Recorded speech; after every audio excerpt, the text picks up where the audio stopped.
group. Additionally, as the round went on, those whispers evolved into gasps, then into full-blown shock when everyone realized this was more than just an unexpected round of golf.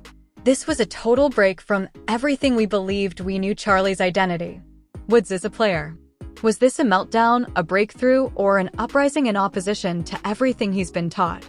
In some ways, the truth is more intricate and more intriguing than any of those straightforward justifications. Let's be brutally honest. First, about something. This isn't a narrative about a child misbehaving or playing effectively. This relates to a 16-year-old making decisions that left golf legends actually texting one another time, attempting to comprehend what they were observing. This has to do with choices that disregarded all traditional methods to play golf in a tournament. Additionally, this relates to a performance that will be discussed, examined, and dissected for several months. Because Charlie's actions out there have enormous consequences for his whole career path. The competition began fairly normally. Woods, Charlie arrived with his typical calm demeanor manner, went through his training routine, and appeared prepared for another good performance. The anticipations were sensible. Top 10, possibly top 5 if everything went smoothly. No one was anticipating fireworks, but everyone anticipated steady, skillful golf from the child who had received instruction from one of the best to have ever played the game. The type of golf that triumphs in junior competitions through perseverance, consistency, and astute management of the course. Next, the initial round started, and right away, something felt distinct. Charlie's pre-shot technique, typically measured and methodical, like clockwork, appeared quicker, almost hurried. His choice of club was drawing criticism among those who are listening intently. On the second hole is a simple par 4, where it's commonly believed that you take your par and get up safely. Charlie removed his driver's license and went for a line that the majority of experts would deemed unduly hostile for an first round. The pundits laughed anxiously. A daring decision for a young player, said one. Maybe experiencing some pressure to issue an early statement, proposed a different one. However, Charlie wasn't completed. He was creating hole after hole. Choices that appeared to be at odds everything that was known about percentages golf, about taking advantage of the odds, about the conservative strategy that typically succeeds competitions. This wasn't merely hostile golf. This was a completely different matter. And no one was able to determine exactly what they were observing. This is where things get complicated.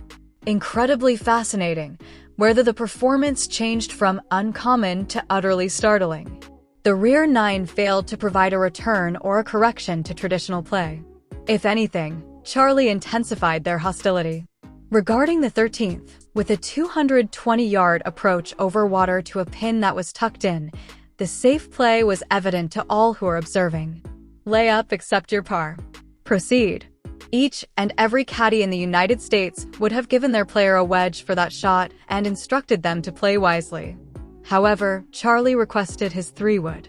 According to reports, his caddy hesitated, began to speak, then simply gave the club to him. What followed had everyone in every clubhouse in awe, and a sports bar that displays the competition. Charlie assumed his position, and with total dedication, unadulterated faith he swung with all of his strength. The ball that was launched on a path that seemed unattainable, combating the wind as well as common sense and physics. For it appeared to be a catastrophe at that moment. The ball seemed to be floating in the direction of the water, and you could practically hear the collective breathing in from everyone is observing. Then something amazing things happened. The ball made contact with an updraft, rode it flawlessly, and touched down rolling too. Within 15 feet of the green, the mug. The gallery was completely wild. However, the purists of golf were conflicted. Indeed, it was an amazing shot, but was it wise? Was it sustainable? Was this the type of golf that prevails in competitions? Or was this a highlight reel encircling a ticking time plum of impending catastrophe? Charlie's attitude during this entire situation was possibly the most startling aspect of the whole round. There was not any visible stress, no doubt, and no obvious worry about the opinions of others. He was moved purposefully from shot to shot, making bold decisions that appeared to originate from an internal compass that he was the only one who saw. It was nearly as though he had made the decision to play an entirely distinct game from everyone else's on the course, following established regulations only in his own mind. The 15th hole brought the already existing moment mead and became 1,000 hot uses social media for golf. A par 4 that can be driven, but with difficulties everywhere. Water to the right, bunkers to the left, and a green that is infamously challenging to maintain even when using a short iron. The traditional play, the play that the world's top golf instructor is leave to strike an iron off the tee. Maintain a comfortable wedge distance, and then take a chance on a birdie. Safe, astute, percentage-based golf. Charlie took out his driver once more. His performance partners looked at each other. The throng whispered uneasily. The announcers, too, became quiet for a while, as though they couldn't believe what they were observing. After that, Charlie looked released to drive that was both brilliant and terrifying at the same time. The ball barely made it through the air. Removing the bunkers, making advances with catastrophe throughout its entire flight path before gently touching the front of the green and rolling inside birdie range. The response on social media was instantaneous and totally split. One camp honored the bravery, the self-assurance, and a refusal to act fearfully. "This is what golf needs," they said declared. A young athlete who isn't fearful of attacking, who plays with his heart on his sleeve. He brings thrill of returning to a sport that has become too methodical and conservative. The opposing camp was equally outspoken in their criticism. Careless, they claimed, not sustainable. He will collide and play like this and burn. Someone must stop him before he ruins his career. With a strategy like this. However, here's what really made this performance startling and undeniable with. It continued to function. Not every shot was ideal. Not every risk was profitable. However, Charlie remained at a level of execution that caused him to become hostile, competitive, and workable strategy. He was playing golf while living on the edge appeared careless on paper, but in some way worked in practice. Additionally, as the round advanced, you could observe a transformation is taking place, not only in his game, but in the story encircling him. When Charlie completed his round, the world of golf was in total disarray, attempting to comprehend what they had seen. His rating was competitive enough to keep him in disagreement, but that nearly felt secondary to the more significant query that remains over everything. What had all of them just observed? Was this a child rebelling? In opposition to the conservative strategy he'd been instructed? Was it deliberate? Method to distance himself from the pack? Was the pressure showing up in unexpected methods, or was this just Charlie Woods making a global announcement that he would play golf the way he wanted? Be damned about the consequences. Analysts of golf started comparing this right away. Performance to crucial points in the other greats' careers. A few drew similarities to young Phil Mickelson's aggressive approach that ultimately won him majors and turned him into one of the most thrilling athletes to observe. Others contrasted it with players who lost their cool. Attempting to do too much, who allowed ego and emotion takes precedence over astute course management and ruined promising careers. The argument raged in every sport. Network, each golf podcast, each section of the internet where people talked about the game. However, possibly the startling aspect wasn't what transpired on the course. It was the discussion that performance raised concerns about pressure, identity, as well as expectations. For many years, Charlie Woods has been present in this unattainable gap between being his own as well as being the son of Tiger Woods. Each swing has been contrasted. Each and every choice has been examined through the legacy of his father. Each and every the outcome of the tournament is compared to unachievable standards that no adolescent should be required to carry. Additionally, perhaps what we saw wasn't carelessness, tactics, or coercion cracking. Perhaps it was just a man proclaiming his freedom in the golf is the only language he speaks. Consider regarding Charlie's psychological burden has carried since childhood. Imagine being continuously evaluated in comparison to possibly the best golfer ever time. Not just by strangers, but by your own ancestry. Consider each coach, every fan and analyst has a viewpoint on how you ought to play, what you ought to do, and who you ought to become. Now, it's not a question of whether Charlie performed well or poorly. The query is how this will affect his future. Will he proceed in this aggressive manner? Will advisors and coaches pull him back towards traditional methods? We'll remember this moment as the turning point. Charlie Wood's discovery of his identity? Or will it serve as a warning? Story about a gifted child who self-destructed in an attempt to make a point? The answers are still unknown, but one anything is certain. Charlie Woods just gave the most startling, most contested, and examined performance in the history of junior golf recently. Moreover, whether you consider him to be a genius or careless, whether you adored it or not, it's undeniable that he has everyone's focus. The child who's lived in the shadow of greatness only entered his own limelight. Additionally, the Charlie will never be looked at by the golf world. Woods. Exactly the same way once more. This would transform the son of Woods, Tiger. It required entering a spotlight that had been anticipating his arrival ever since he picked up a club for the first time. Directors of tournaments paid attention. Invitations to top competitions began to arrive. And admirers started to make assumptions about what might happen next. Nevertheless, beyond the figures, beyond the awards, the true tale was found in the atmosphere. Every hole was followed by crowds. The media waited in queue for quotes and his presence was felt by the players. Charlie didn't just win in a single weekend. A title. He changed the story. For years, it was unclear if he could ever come out of the shadow of his father. Now, following this groundbreaking performance, the world of golf had an answer. The festivities had just begun when the conversation was interrupted by another voice. It wasn't just any voice either. It was the Golden Bear himself, Jack Nicklaus, a man who knows more than most about what it means to be a dominant golfer and live under the relentless eye of the public. Where others were cheering, Nicklaus brought a warning, something different. His words didn't come from cynicism or doubt, but based on a lifetime of experience watching the game, the fame, and the weight that comes with both. The road ahead is tough, Nicklaus cautioned. He wasn't talking about competition alone. And he meant the invisible battles, the kind that can't be measured on a scorecard. For the child of a sporting icon, the journey is never just about skill. It's about enduring constant comparisons, impossible expectations, and a spotlight that never fades. These challenges, Nicklaus knows, can break even the most talented young athletes if they aren't prepared. Nicklaus's warning wasn't abstract. It came from a deeply personal place. Decades earlier, his own son Gary was thrust into fame at just 16, plastered on the cover of Sports Illustrated with the bold label "The Next Nicklaus."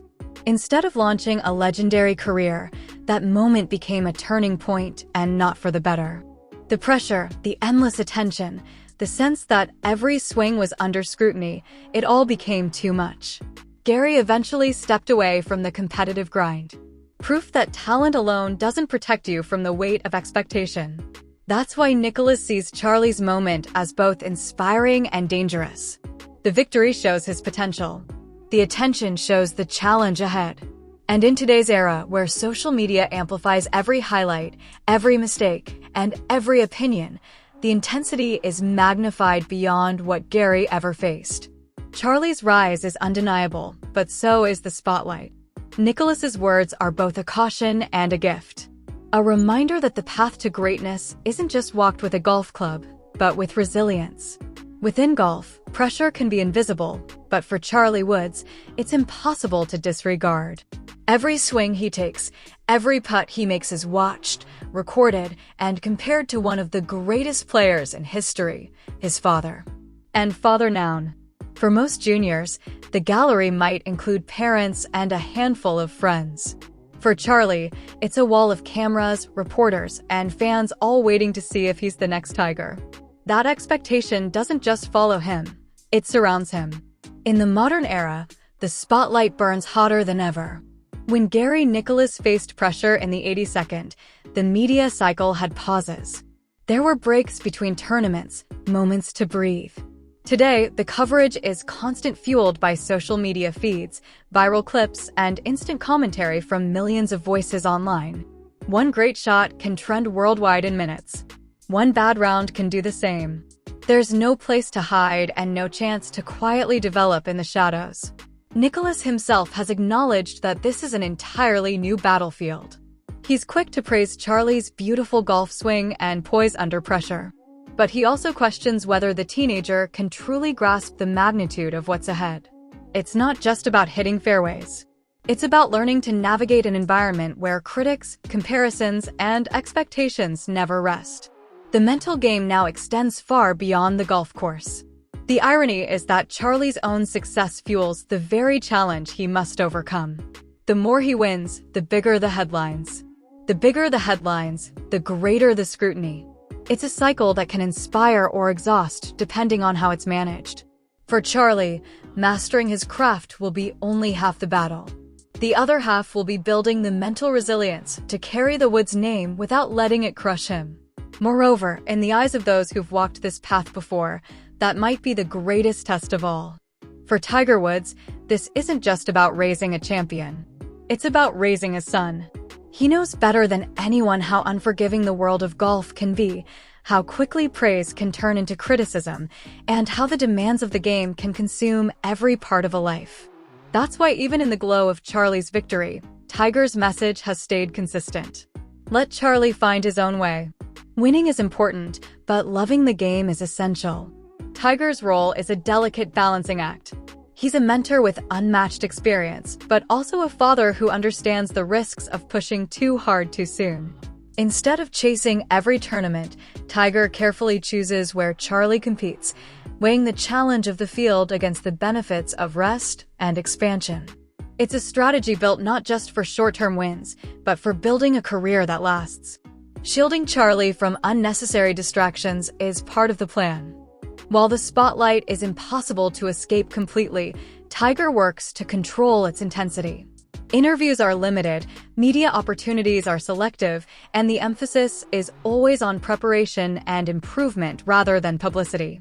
For Tiger, protecting his son from burnout is as much a priority as helping him shave strokes off his game. At the heart of it all is a shared understanding between father and son. They've walked fairways together since Charlie was old enough to grip a club, and they've faced pressure-packed moments as a team. However, now, as Charlie steps into the competitive world on his own, Tiger's role is shifting from leading every step to letting him take the lead.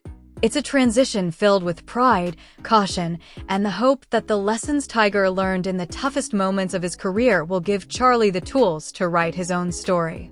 The victory may be in the books, but for Charlie Woods, the real journey is just beginning. Each and every win opens doors, and this one has swung wide. Invitations to prestigious junior tournaments are arriving, bringing the chance to test himself against the best young players in the world. Each event is a stepping stone, but also a spotlight, with every round adding to his growing legacy or challenging him to protect it. The opportunities ahead are as exciting as they are demanding. Selection for national junior teams, entry into elite amateur championships, and even early exposure to professional events are all within reach. But each new stage comes with higher stakes, tougher opponents, and greater scrutiny. The margin for error gets smaller, and the mental game becomes as important as the physical. Staying grounded will be the greatest challenge. It's one thing to rise quickly, it's another to stay there. The combination of media pressure, public expectation, and personal ambition can push even the most talented athlete win. This was the breakthrough. From the very start of the tournament, Charlie's game looked sharp, controlled, and fearless. Each swing carried that same effortless tempo fans remember from his father's prime. However, there was a distinct stamp of individuality. He strung together birdies, stayed patient through the inevitable challenges, and closed with a dominant under-par finish. It wasn't a squeaker, it was a statement. Securing victory by multiple strokes against a field stacked with the best young players in the country sent one message loud and clear. Charlie Woods isn't here to blend in. He's here to win. The ripple effect was immediate. Overnight, his position in the junior world rankings rocketed upward, vaulting him into the conversation for the sport's most prestigious upcoming events. For any teenager, this would be career-changing. For the son of Tiger Woods, it meant stepping into a spotlight that had been anticipating his arrival ever since he picked up a club for the first time. Directors of tournaments paid attention. Invitations to elite championships started coming in, and fans began to make assumptions about what might happen next. Nevertheless, beyond the figures, beyond the awards, the true tale was found in the atmosphere. Every hole was followed by crowds. Media lined up for quotes. And his presence was felt by the players. Charlie didn't just win in a single weekend. A title. He changed the story. For years, it was unclear if he could ever come out of the shadow of his father. Now, following this groundbreaking performance, the world of golf had an answer. The festivities had just begun when the conversation was interrupted by another voice. It wasn't just any voice either. It was the Golden Bear himself, Jack Nicklaus, a man who knows more than most about what it means to be a dominant golfer and live under the relentless eye of the public. Where others were cheering, Nicklaus brought a warning, something different. His words didn't come from cynicism or doubt, but based on a lifetime of experience watching the game, the fame, and the weight that comes with both. The road ahead is tough, Nicklaus cautioned. He wasn't talking about competition alone. When he meant the invisible battles, the kind that can't be measured on a scorecard. For the child of a sporting icon, the journey is never just about skill. It's about enduring constant comparisons, impossible expectations, and a spotlight that never fades. These challenges, Nicklaus knows, can break even the most talented young athletes if they aren't prepared. Nicklaus's warning wasn't abstract. It came from a deeply personal place. Decades earlier, his own son Gary was thrust into fame at just 16, plastered on the cover of Sports Illustrated with the bold label "The Next Nicklaus." Rather than initiating a legendary career, that occasion turned into a turning point, and not in a positive way. The strain, the never-ending focus, the feeling that each swing was under examination, it all got to be too much. Gary eventually moved away from the competitive grind. Evidence of talent doesn't shield you from the weight of anticipation. For this reason, for Nicklaus, Charlie's moment is both dangerous and inspiring. The triumph demonstrates his potential. The focus is evident the difficulty that lies ahead. Additionally, in the modern era where social media magnifies each highlight, each error, and each opinion, the intensity is increased more than Gary had ever encountered. Charlie's rise is indisputable, but so is the spotlight. Nicklaus's remarks are both a gift and caution. A reminder that the road to greatness is not simply paved with resilience like a golf club. In golf, pressure may not be apparent, but for Charlie Woods, you can't disregard. Every putt and swing he makes he is observed, captured on camera, and in contrast to one of the best players, his father in history. And the father noun. For the majority of juniors, the gallery may incorporate parents.